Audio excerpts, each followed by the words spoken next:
and welcome to another episode of the ABBA podcast. Here's your host, John MacDonald. Well, folks, welcome again to the ABBA podcast, and it is my great pleasure to have my friend Michael Bird here. Michael, welcome to the ABBA podcast. It's so good to have you here. Thank you, John. Yeah, thank you. It's great to be here. Good to see you. Thank you. Now, the majority of people on here won't know who Michael Bird is. They'll be wondering, who is this guy? So, who is Michael Bird? Where's he from? What's his journey? Well, John, yeah. I mean, I'm trying to think when I actually met you for the first time, but it was probably about 4 years ago. I mean, oh wow.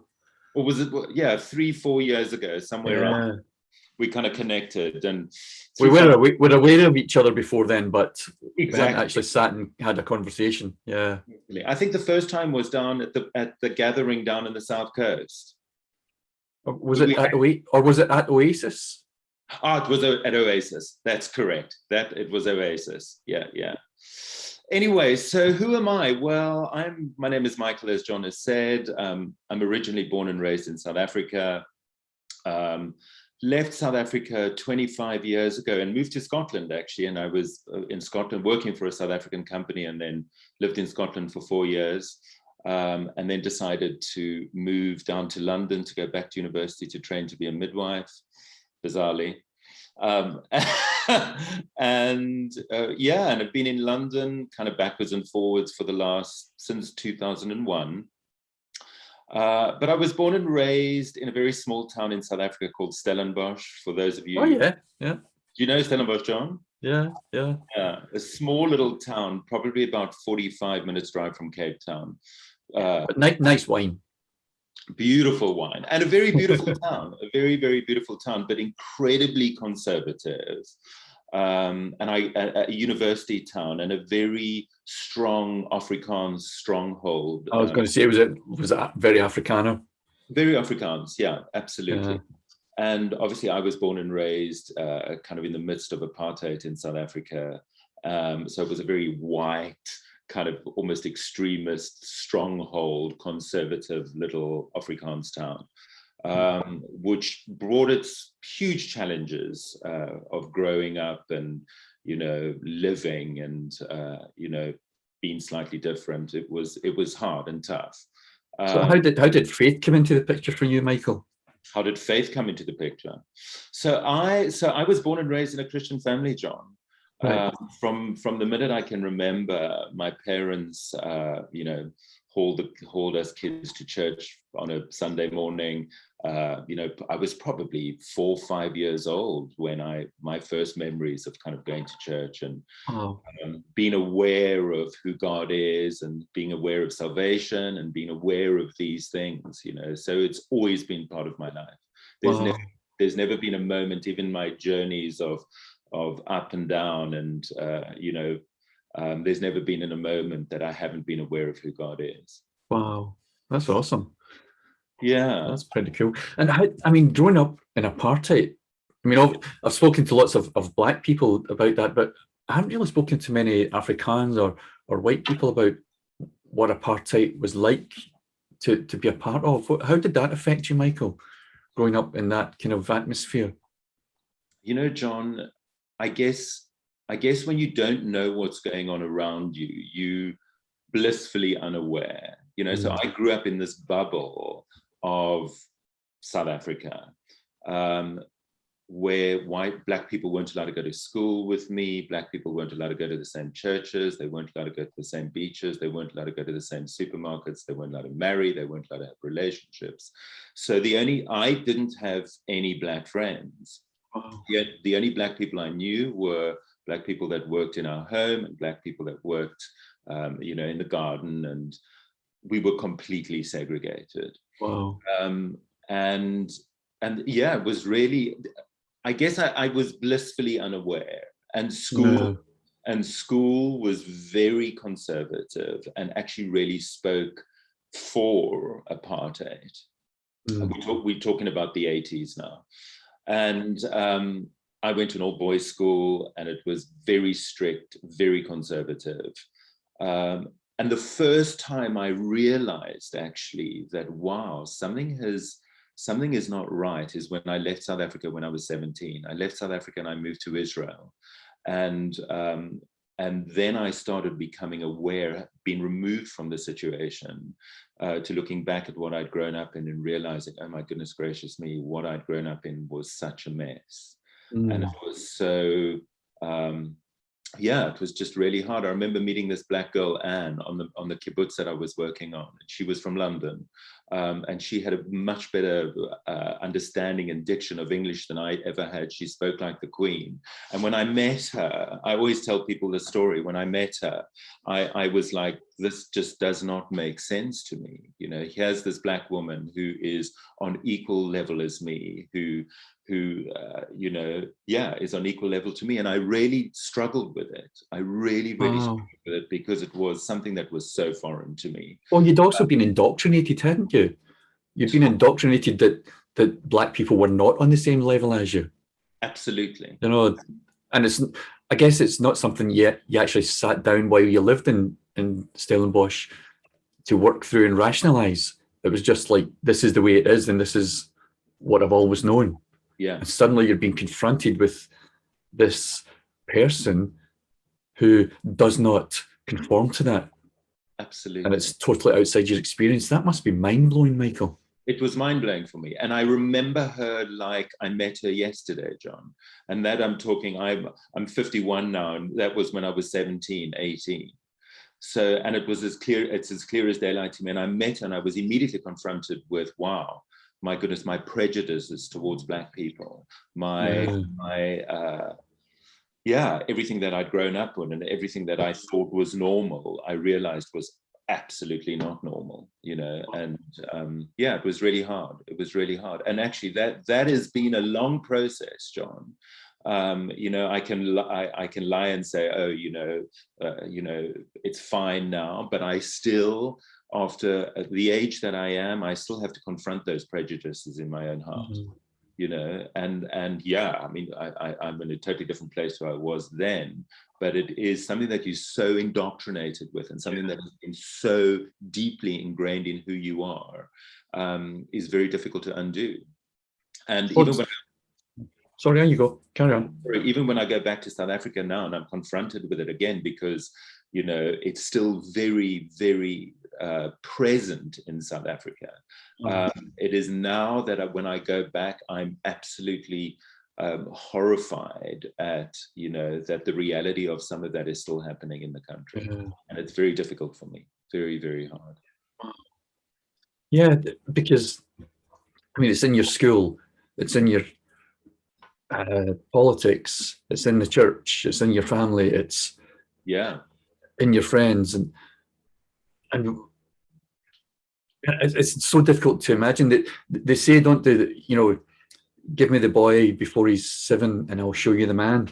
And it's almost like those first years, that's all you know, and it's almost, it becomes concreted into your being. And I know, you know, myself, I've had different prejudices, and I still find my heart wrestling with, oh, I thought that was dealt with, and there's still something present because it was there from the very beginning. Absolutely, you know? John, absolutely.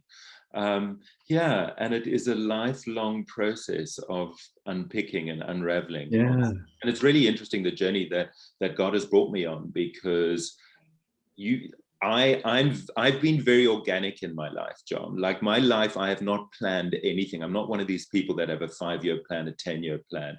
I live day. I'm the same. And it's always just worked for me, and it's always been just organic, and I flowed with my heart, and I flowed with God.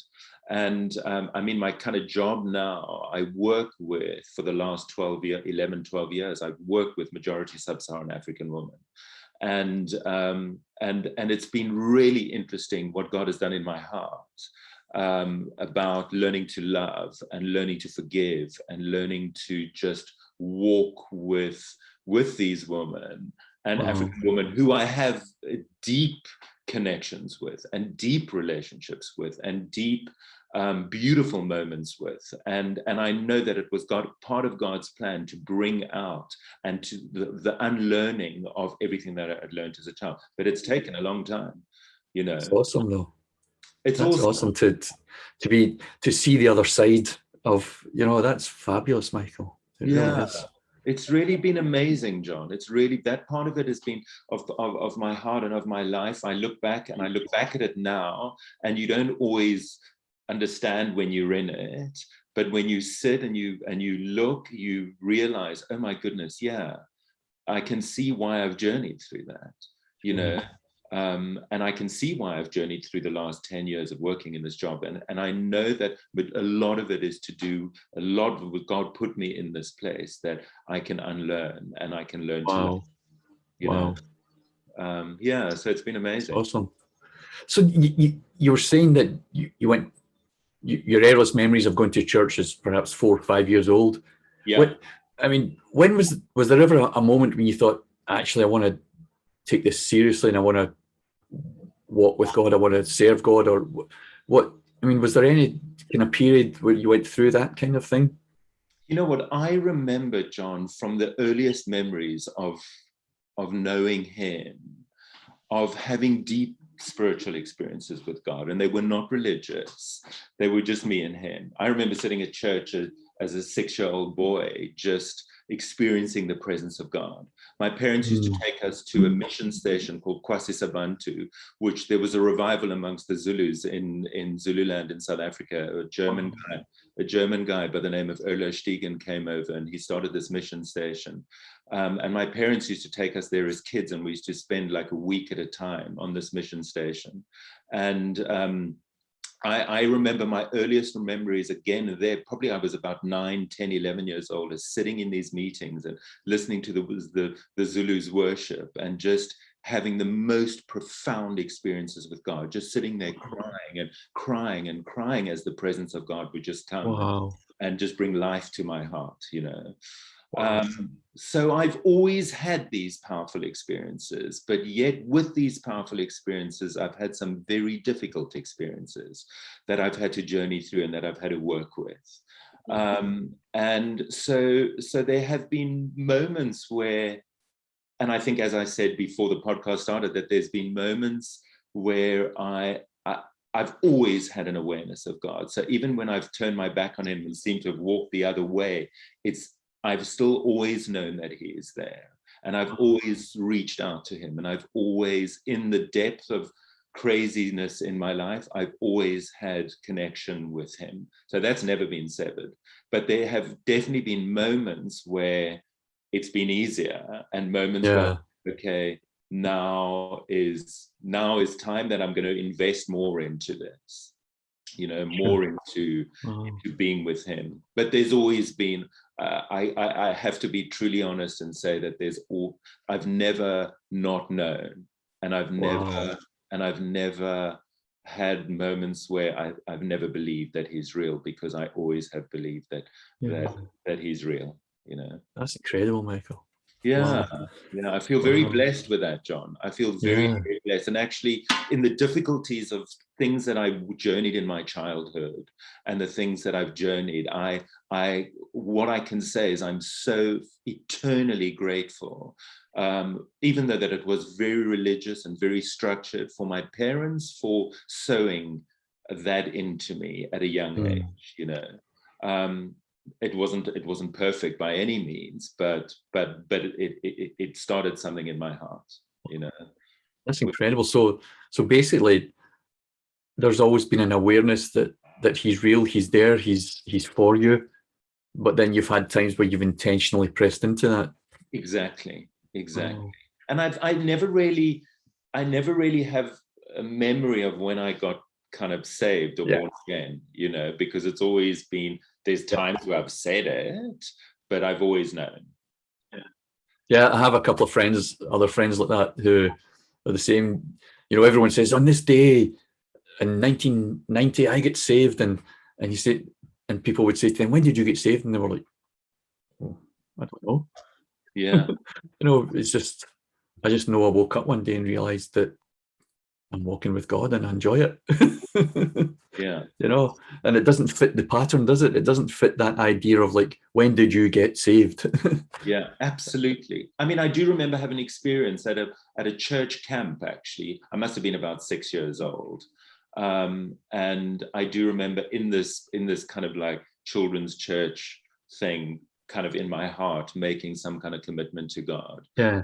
But I mean, it was very loose. You know, what do you know when you're 6? But you know so much, but you know.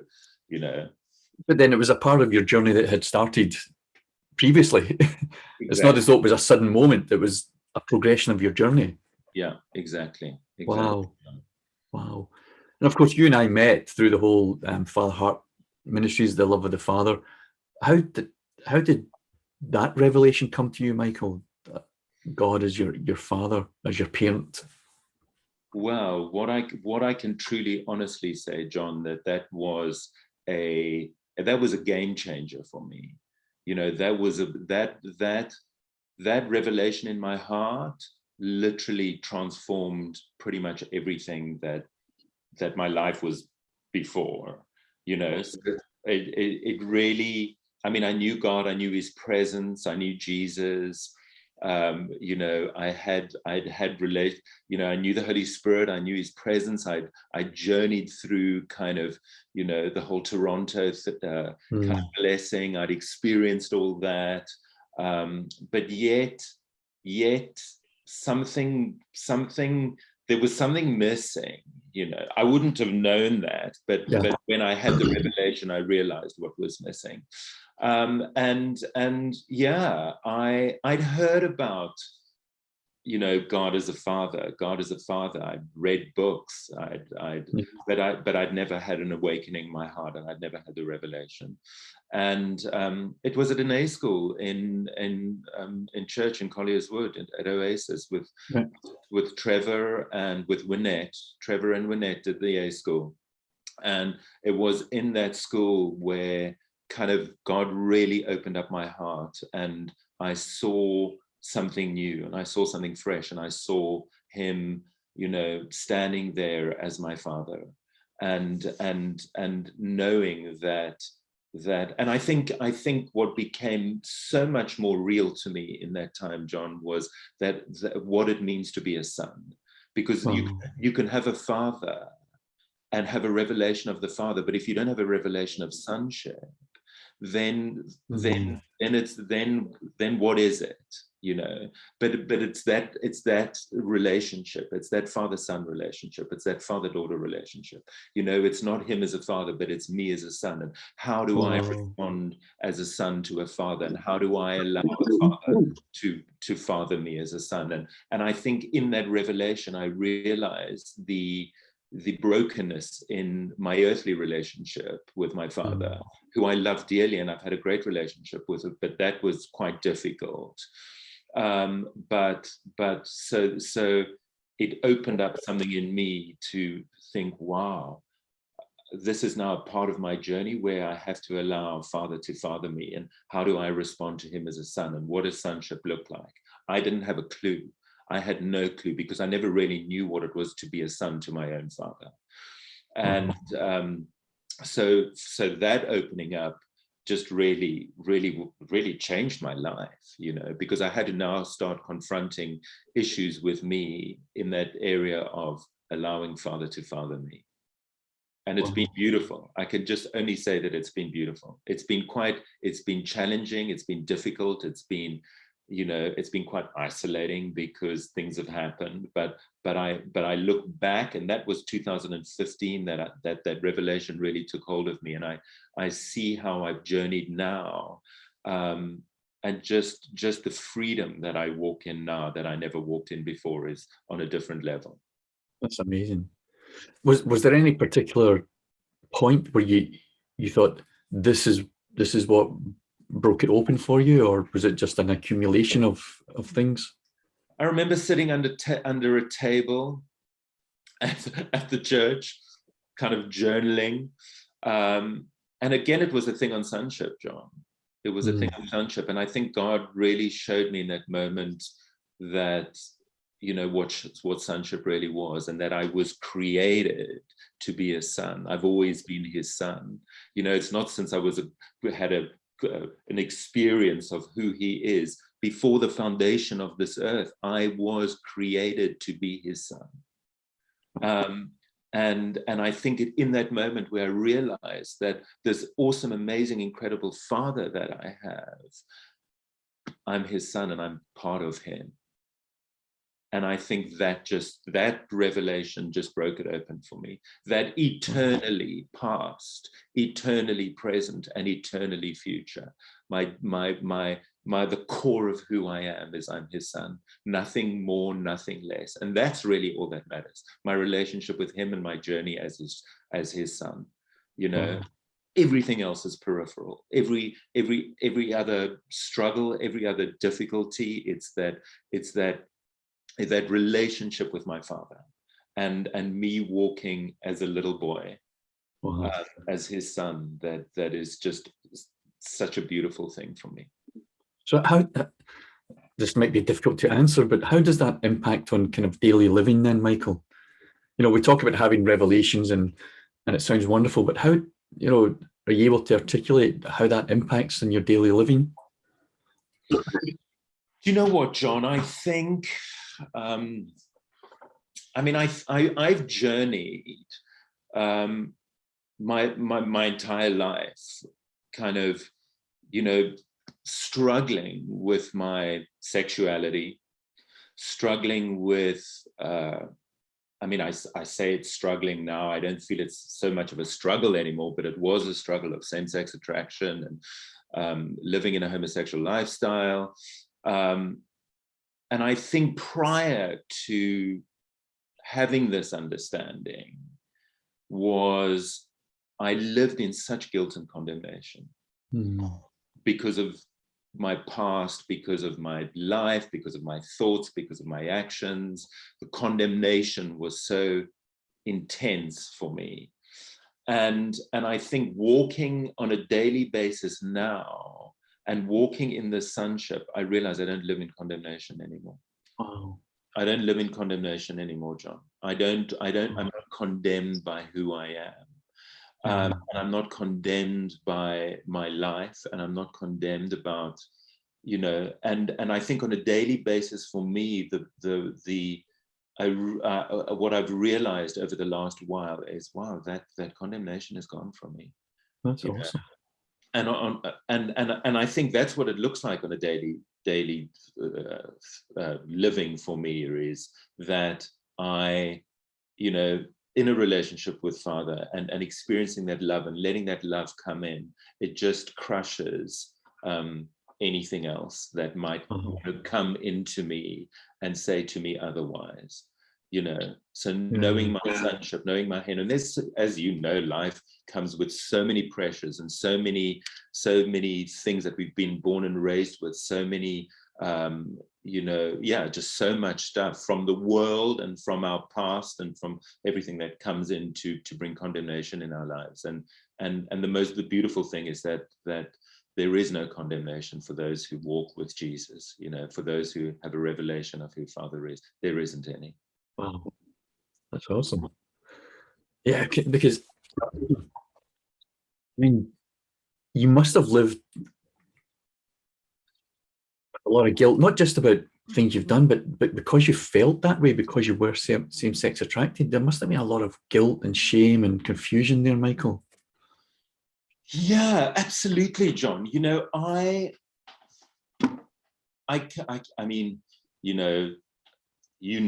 I know that there's always been kind of like, why are people same-sex attracted?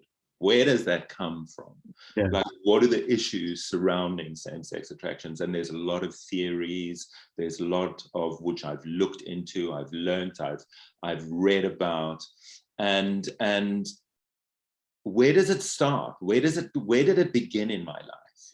Why? At the age of 51, do I still prefer men to women? You know what I mean? Yeah, and growing up in South Africa in a very conservative, in a very difficult, there was no expression of that at all. I couldn't express that, and I had sexual experiences at a young age, and the sexual experiences were with men, and I kind of look back at that now and think that absolutely, kind of moved me in the direction of having same-sex attraction. Sexual experiences are very powerful and blueprint into your life.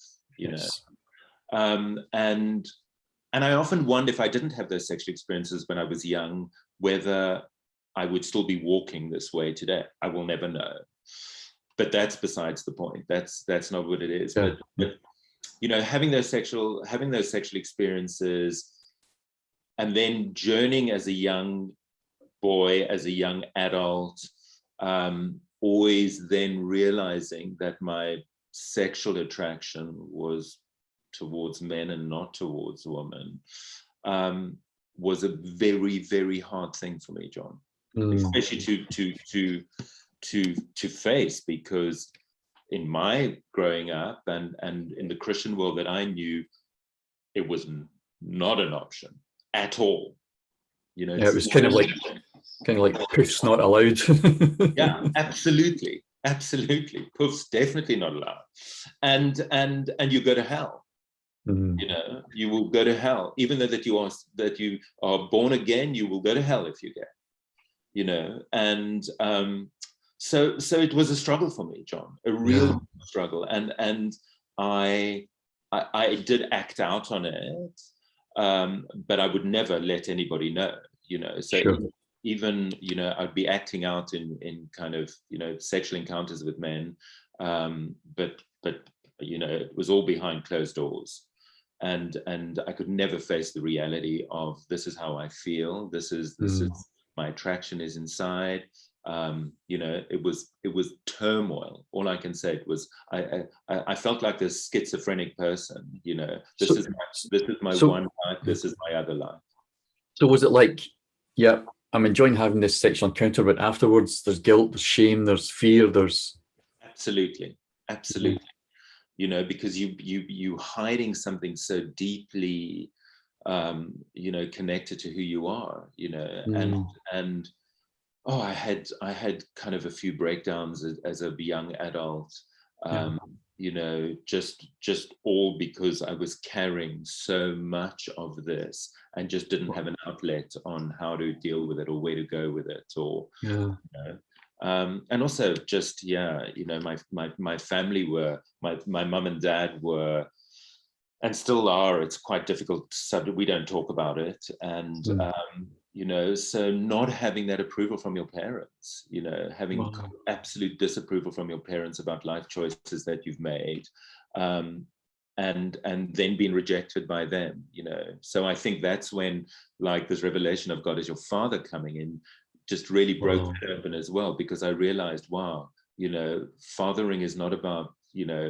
disagreeing about what you're doing, or fathering is about just loving unconditionally, and I felt like I was never loved unconditionally because of the choices that I had made. There were conditions on the love that my friends, my church members, my family put on me, and the conditions were that I abide by their rules, and I abide by what the word of God says, and I abide by these things, and anything out of that is not of him, and we will not accept. And well, I think that's something interesting you say there, Michael. Abide by the word of God, but really what they're saying is abide by my understanding of the word of God. Absolutely, John. Because and I know that the scriptures are very easily misinterpreted, mistranslated, and misunderstood because we don't understand the cultural background. We don't understand the original language, and we just look at the English and say, well, homosexuals are condemned, therefore this is sin. And I was saying to you earlier, I've read this guy's book, Justin Lee, and he speaks about his journey like that. He grew up in a Southern Baptist home, like yourself, like this is the way it is. Yeah. Like yourself, aware of God from a young age, desiring to walk with God and serve God. And he wrestled with this whole thing. Why don't I like women? Yeah. And he went through the whole it's secret, not telling anyone. He didn't have any sexual encounters because he was just worried that he would go to hell. But he wrestled the whole. He went through the ex-gay ministries, went to loads of those, but it took him a long time to reconcile the fact that this is the way I am. Yeah. I didn't choose to be this way. Yeah. It's just the way I am. Yeah. And I think that's the thing, because you must have had this, as he did in his book, these accusations thrown at you, like, well, just don't, stop it and don't. Yeah. Because we've been sold this lie that it's a choice. Yeah. We've been sold the lie that it's your parents not parenting you properly, so therefore you just need healed. Yeah. You were abused, you weren't loved enough, you were, all of these things. Yeah. And actually, the science doesn't bear that out. Yeah. We don't know why people are born same-sex attracted. Yeah. Closest we've come, I think, is there's been a couple of studies, and something happens hormonally. Yeah. In the womb. The mum's hormones can affect the baby. And they've done research on the brains of same-sex attracted people and even their own siblings who are not same-sex attracted, who are heterosexual, and they see differences in the brains. Yeah. That are, and now the guys that have come up with that research say there are lots of unanswered questions within this as well. Yeah. It's not cut and dried, and so it's very. I think the thing I don't like about the Christian world's treatment of people who are same-sex attracted is they make it too black and white. Yeah. Like, you just need Jesus, and it's like, well, I have Jesus. Yeah. No, you can't have Jesus because you're sinning. And it's. I mean, did you go through all of that, Michael? Those kind of things and conversations and struggles?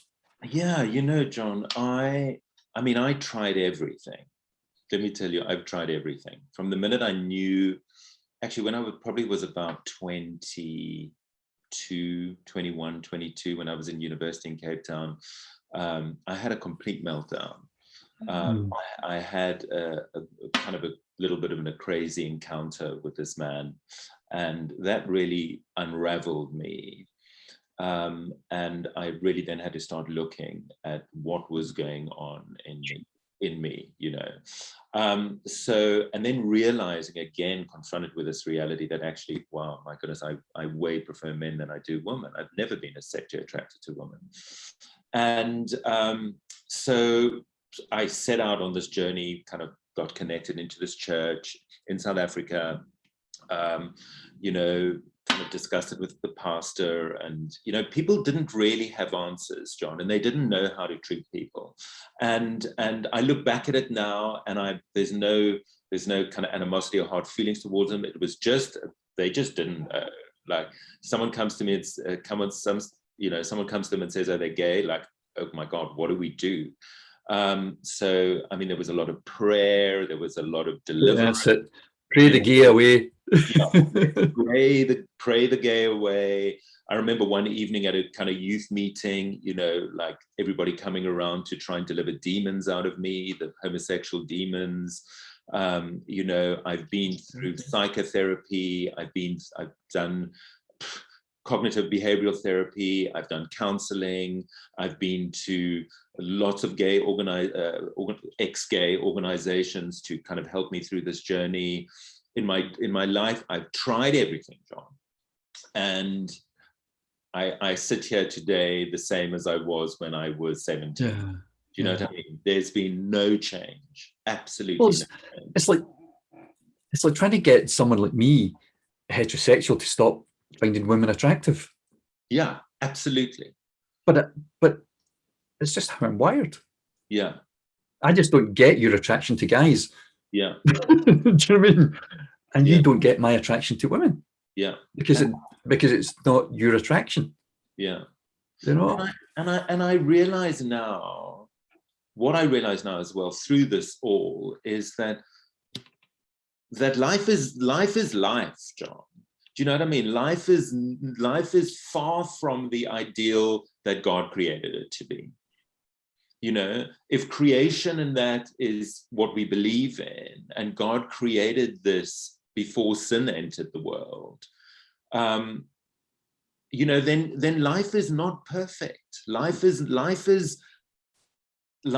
perfect, and human beings are not perfect, and our sexual beings are not perfect, and you know. And that's not the point, you know, like the point is that he loves me regardless, and that I'm his son. And why do you think people find or perceive same-sex attractions a greater sin than gossip or lying or stealing? I just think because it goes against everything that they feel they are, you know, because I think, you know, we all lie, we all gossip, we all do this, we all do that, we all do this, but we don't all have attraction to the same sex.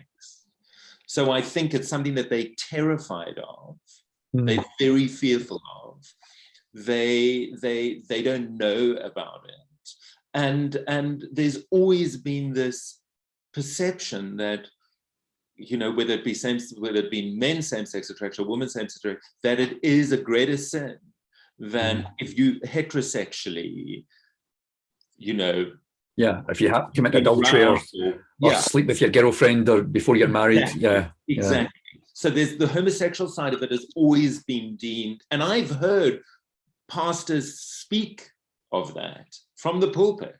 You know, sitting under their ministry, sitting under their teaching and listening to that. And that just makes you feel lesser and lesser and lesser and lesser of a human being. I often wonder what would happen if, you know, if a married same-sex couple walked into a church and really loved God and sat there and was under the teaching or whatever, and whether they would be accepted to stay in that church for forever, you know, or would they be expected to change, or would they be expected to live differently?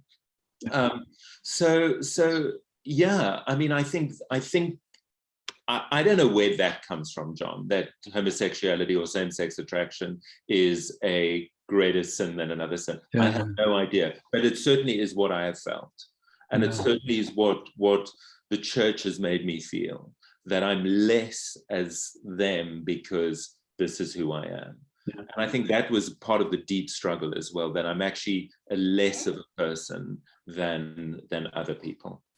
Yeah. Well,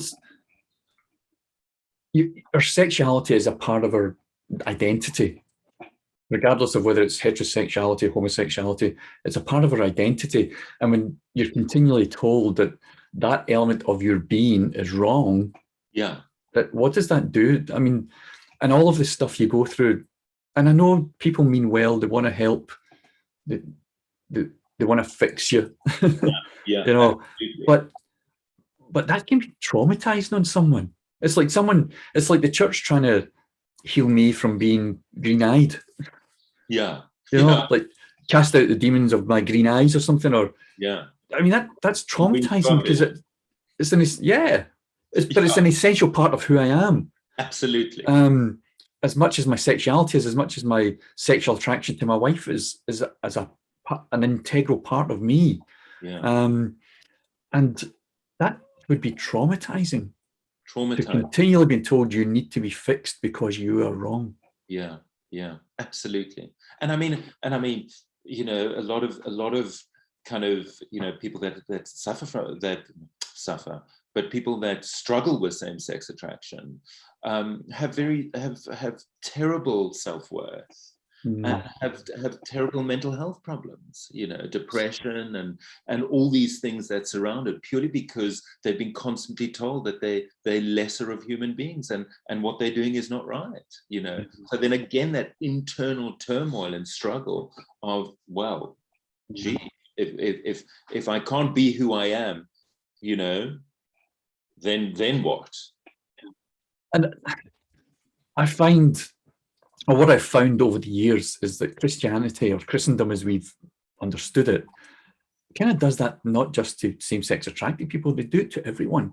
Yeah. That it's almost like you have to deny a part of who you are and become what they say you should be. Yeah.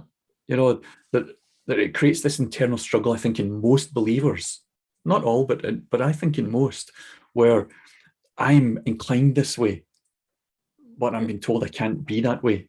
Yeah. And I don't even mean necessarily something that's gross moral degradation, but just a part of my personality. Yeah.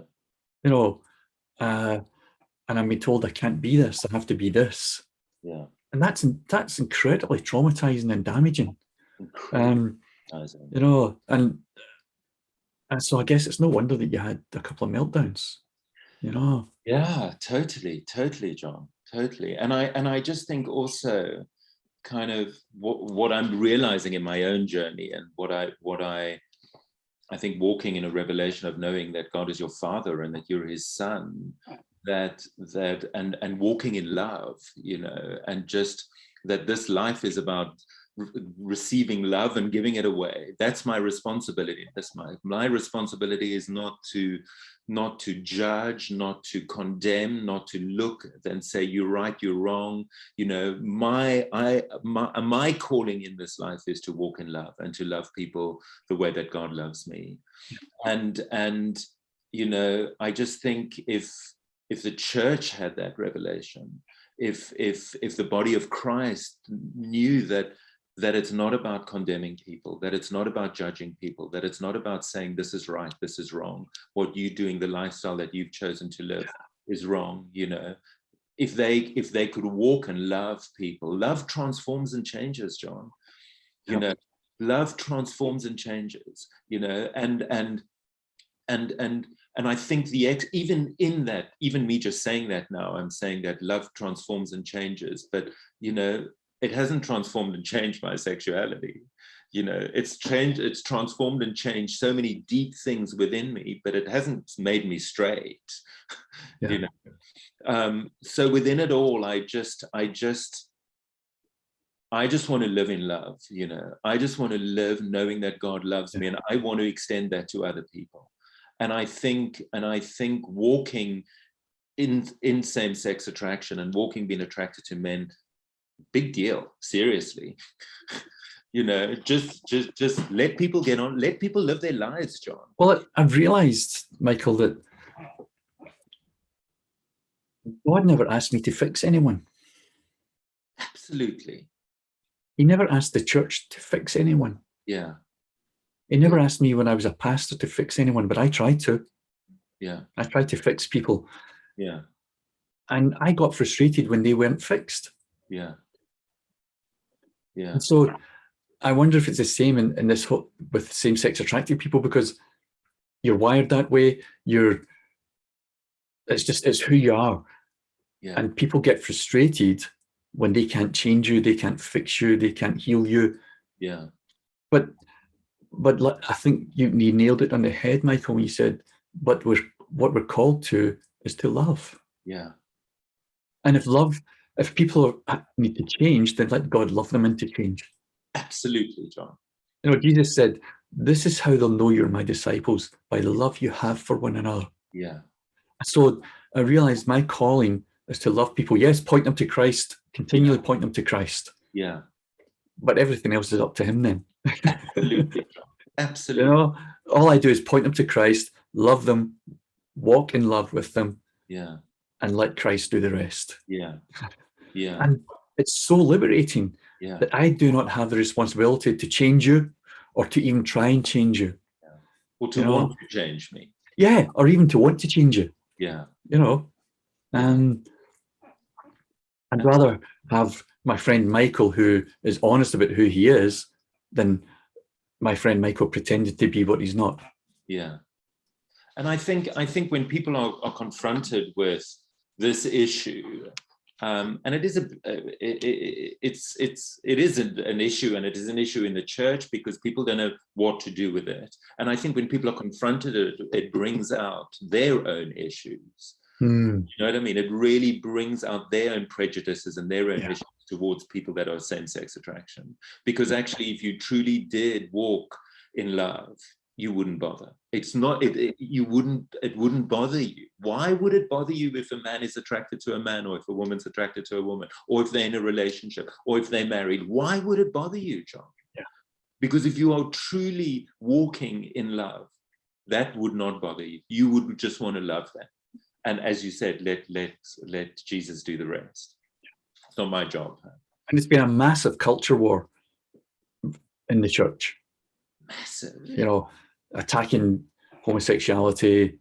And, you know, because the people look at pride parades and you get everyone across the spectrum there.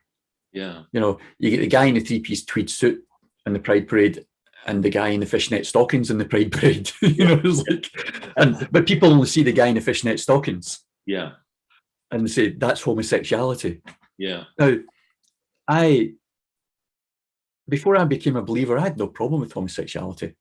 My business partner was same-sex attracted.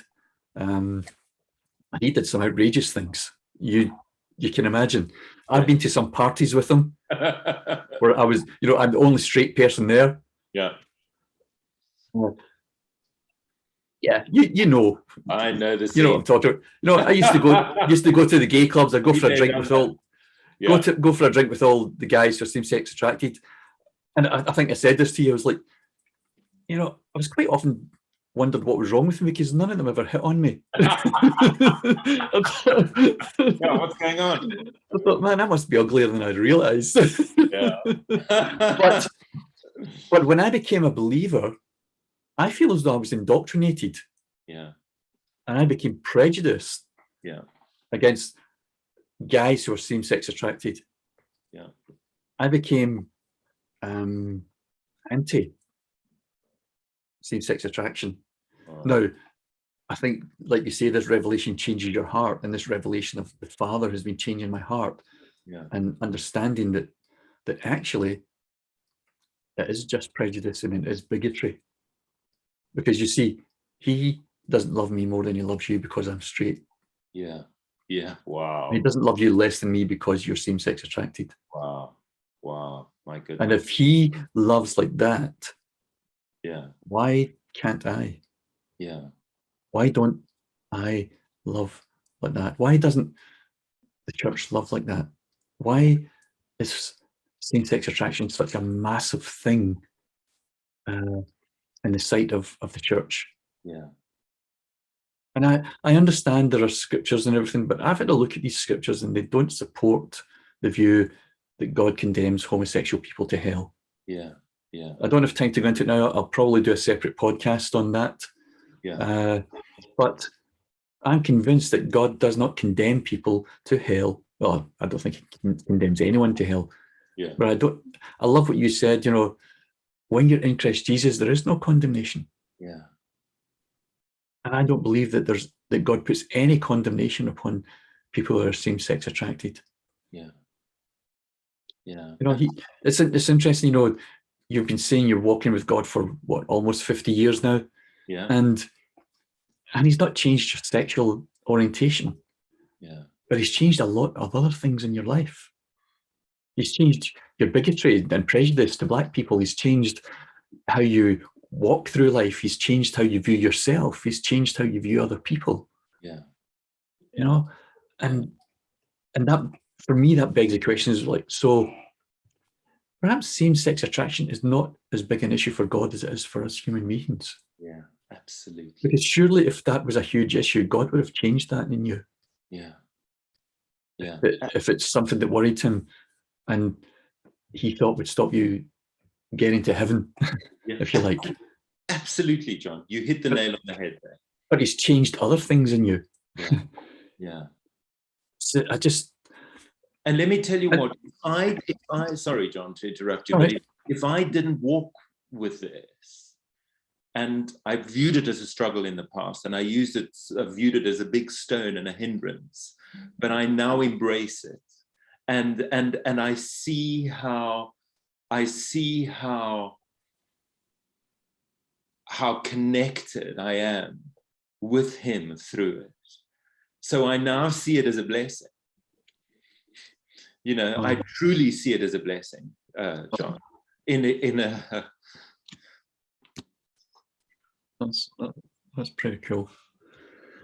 But yeah, for me, that's the whole issue. God has changed so much in you, but he's not changed your sexual orientation. So for me, okay, I can't tell you which verse of the Bible it would be in, but for me, it doesn't seem to be an issue for God in your life. Yeah, absolutely. And it doesn't seem to be a hindrance to your walking with him once you acknowledge that this is who you are. Yeah, absolutely. And I know so many other guys who struggle with same-sex attraction and they don't tell anyone. I've spoken to so many young guys who struggle with that, and I've just had to say to them, God's not doing anything about it, then he can't be bothered about it. Yeah. And I just love that. I love that he's not that discriminatory. Yeah, totally. His love doesn't discriminate between you deserve it and you don't. Yeah. And his love doesn't focus on the issues that we focus on. Yeah.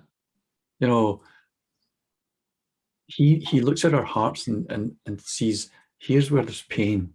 Yeah. Here's the part of your life that needs to know love. Yeah. That's the part I'm going to focus on. Yeah.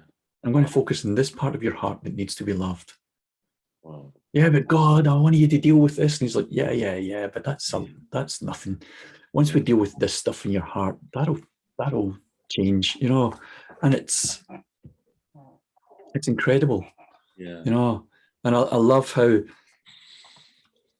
Now, don't get me wrong, I still struggle with the idea that people seem sex attracted, not because I think it's evil, but because of my prejudice. Yeah. But I love that love is bringing me out of the other side of that, back to where I was before I became a believer, where I understand that people are people. Yeah. And we each have our ideals, our lifestyles, our way of life, our outlook in life, our perspective of life. And I cannot sit here and say that someone's perspective is wrong. Yeah. Absolutely. Because I don't know what God's doing in their life. Yeah. You know? And I see the evidence of you walking with God, Michael. It's not as though I can say, well, you don't really know God. Because I know that's not true. I know, because I know you personally, I know you walk with God. Yeah. You know? So it's not that you're not a believer, and this is the thing that I struggle with, where the church is saying, well, you can't really be saved. Yeah. If you have same-sex attraction. Yeah. Well, you know, I've caught you lying, so you can't be saved if you're, you know. Yeah. We like to grade sin, or what we perceive to be sin. Yeah. But actually, there's no difference between one thing and another. Absolutely, John. And I just wish, like you said, the church would realize it's actually not about someone's perceived sin. Yeah. It's about loving people. Yeah. That's what the gospel is actually all about loving people. Yeah. And what you said about it's just really hit me, is that if God wanted to have changed it, he's capable of doing it, John. He's capable of doing it, you know, and yeah. So why hasn't he taken it away from me? You know, if it was that much of an issue to him, why hasn't he taken it away from me? And yeah, it comes back to the thing is that it is a part of my life that I know that has always just drawn me closer to him. It's drawn me closer to him because I've had to rely on him. I've had to trust in him. I've had to see him. I've had to walk with him. I've had to journey through this pain and difficulty and hardship and rejection and that the world has put on me. I've had to journey through that with him, but it's drawn me to him. It's not pushed me away from him. And so many people say that sin separates you and pushes you away from God. Not in my experience. If sin is sin, sin, these things. But see, but then that's the thing, isn't it? We've assumed that same-sex attraction is sinful. Yeah, absolutely. I'm not convinced of that anymore. Yeah. I'm not convinced that same-sex attraction is sinful. Yeah. Any more than me watching some girl walk up the aisle and looking at her backside and her legs or something, Absolutely. Now, don't get me wrong, that's not something that I would encourage. But you know what I mean. I know exactly what you mean. Because it's all part of this world that we live in, John. It's all part of this world that we live in. And yeah, I mean, I just wonder why the Christian world feels so threatened by same-sex attraction. I know there are militant groups, but there are militant Christian groups as well, anti-abortionists and all that kind of stuff. So I don't think we can pin it just on militant groups campaigning for equality or whatever, or my experience is that most same-sex attracted people don't want to take over the world with same-sex attraction. Yeah, they just want to be allowed to live their lives and be accepted as human beings in whatever sphere they're operating in. And I know so many, I've met a number of same-sex attracted Christian men and some women, and they struggle terribly because it's like they have this awful secret that they can't come out and tell everyone about. Yeah. And so they can't be really Michael or Judy or Ben or, they can't be any of these real people. Yeah. They have to be what everyone else expects Judy to be or Michael to be, or, and that's tough. That's incredibly difficult. Hiding who you are, hiding who you are to the world is an extraordinarily tough thing. And actually, I remember when I came out, when I was 31, and what a relief that was. What a relief that was for me. I felt like I could breathe again, or felt like I could really breathe for the first time, an admission to myself and an admission, but it took me a long time, an admission to myself and an admission to everybody around me that this is who I am. What was the reaction when you came out, Michael? A lot of people breathed a sigh of relief and thought, oh my God, thank heavens, he's finally decided to come out. Well, it's funny because obviously when we met, you didn't sit down, just go, hey, John, I'm Michael, I'm same-sex attracted. Don't worry, I don't fancy you. It's like... But I remember sitting in Torquay having that conversation with you. You were like, I've struggled with same-sex attraction. And I thought to myself, I knew that. When I first met you, I was like, oh, Michael's either same-sex attracted or not, or has been, or I knew it was there. And so it wasn't a surprise to me when you told me, but I felt very privileged that you trusted me enough to tell me that that's where you were at and that's who you were. So it's interesting, John. So a lot of people had that reaction. It was I've had this relationship with this first guy that I really met and fell in love with, and I wanted to be with, and and I thought, okay, now is the time. If I'm going to be with this guy, I'm going to have to tell people. So I guess the first people I wanted to tell was my parents, and I got on a plane and flew to South Africa to tell my parents. Wow. And it was a very, very, very, I was met with hostility and rejection and anger and not love at all, you know. And I guess that also part of it was the difficult journey for me, you know, that my own parents just rejected me. And how are they still the same now, Michael, or yeah, has that changed? We don't talk about it now at all, you know, because they're very, you know, my parents are there. But you still have relationship with them, I mean? Yeah, we're close. We speak regularly and we chat, you know, and I've had to journey through that part of it as well, John, because I've had to journey through the part that I can't expect other people, you know, their views and their opinions, what they want to think of me is what they want to think of me. You know, that's not my issue. And I had to learn to let that go from my parents, from my mother and my father, as difficult as it was. And as much as I would love them to just deeply understand who I am more, there's that part of me that they will never understand.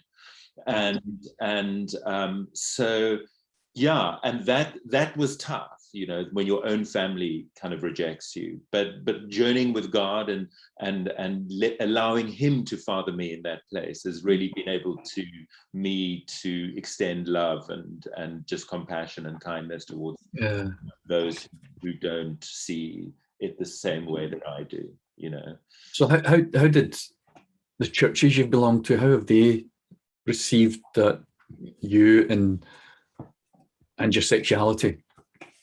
You know, and I think I've journeyed through it in different stages over the last, say, 20 years, John, from, you know, when I was in my early 30s, from when I came out to having, you know, living in a crazy kind of gay lifestyle for 10 years, you know, had a few different kind of long-term relationships in those 10 years. And then kind of when my last relationship ended at the end of 2009, beginning of 2010, I was devastated and broken, as anyone would be at the end of a relationship, you know, with someone that you love dearly, someone that you've spent your life with and journeyed with. When that ended, it was very difficult for me. And I sought solace in God, you know, but thinking that I needed to find comfort and find love demonstrated through the church. So I got connected in a church again and started going to a church, and it was great, and God touched me powerfully. But again, this issue was never really, it was always hovered, you know. The pastors knew about it, the elders knew about it, the leaders knew about it. I wasn't acting out, or I wasn't living in a gay relationship. I wasn't having sex with men, and that was okay then. You know what I mean? There were conditions in how you had to live your life. And, you know, once a year, the pastor would come to me and say to me, "Oh, Michael, how are you doing now? Are there any woman in the church that you fancy? Do you think you kind of, you know, are you ready to get married?" And I would say, "I've not had a frontal lobotomy, mate. I've not just had my brain removed and all of a sudden I'm heterosexual.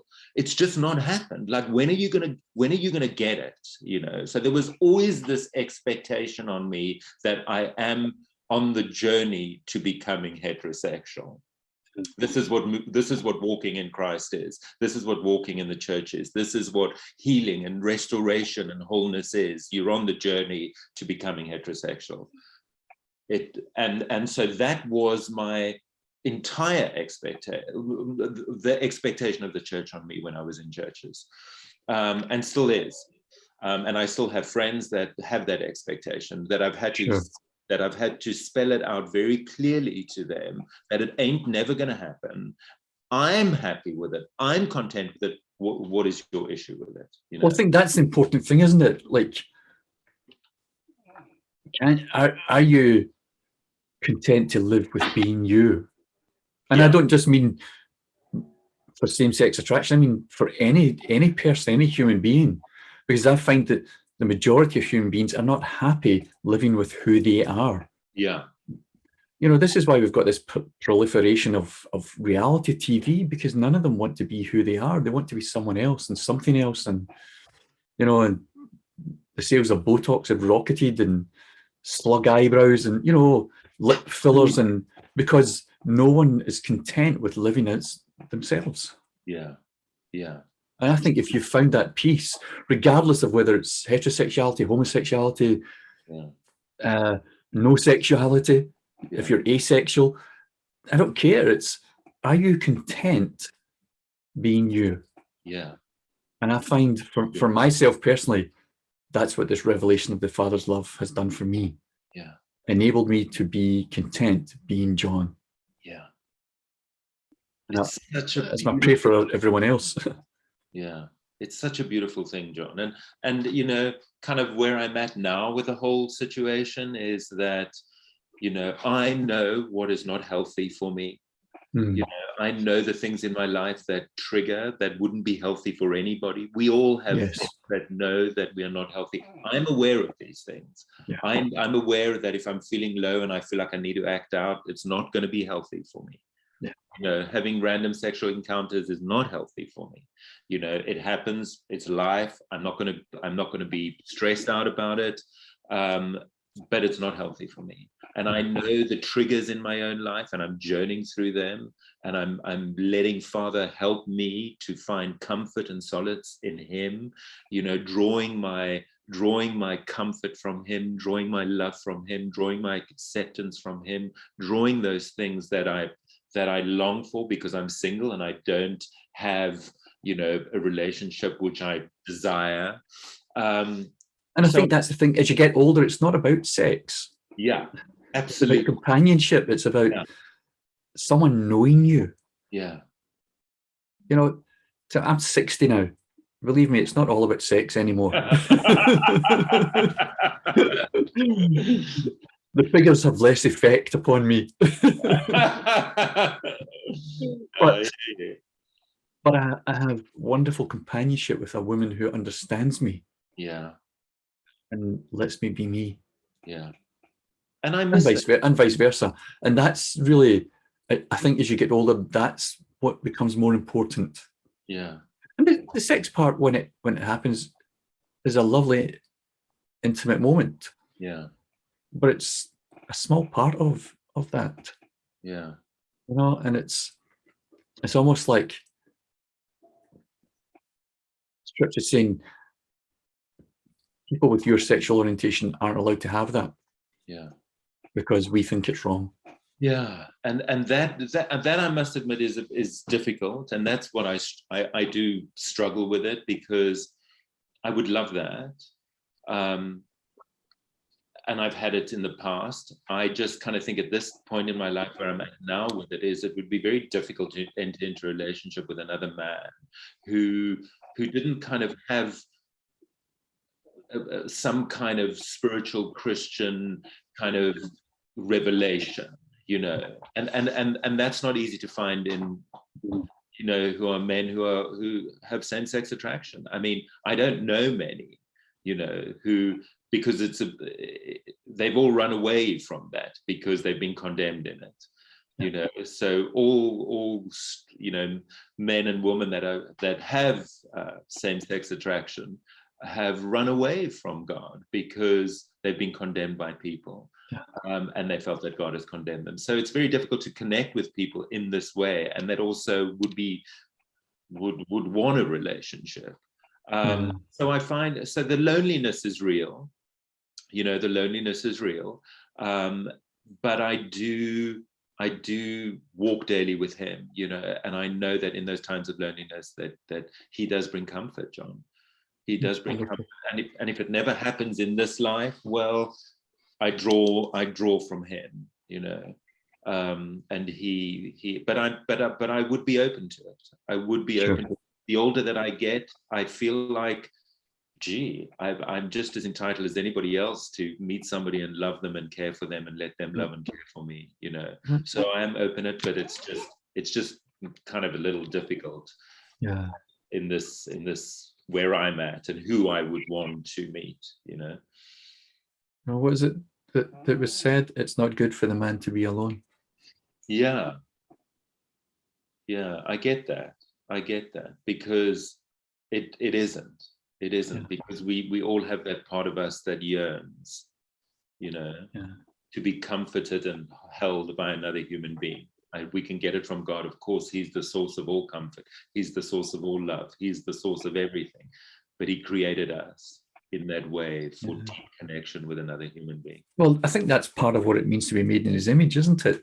To the desire for connection, the socialization. I mean, God is Trinity. And there's this eternal dance going on of intimacy and love and mutual support and all of that, all of everything that's in that, all this communion together. Yeah. And I think part of being made in his image is being able to be part of that as well. Yeah. With other human beings, not just with God, but with other human beings, to have that mutuality, that harmony, that dance together of intimacy and pardon me, companionship, Yeah, absolutely. Yeah. Well, my friend, it's been absolutely wonderful to chat with you. Yeah. Thank you, John. Hopefully with all this lockdown ending, we'll be able to have that beer together. Absolutely. At some point. I look forward to that. I look forward to it. Thank you, John, for chatting to me. It's a pleasure. And again, just for people watching and listening, I really would recommend Justin Lee's book, Unconditional. It's an incredible story, honest story about the struggles with same-sex attraction and the search with God for a cure, if you like, until he accepts that this is actually who he is.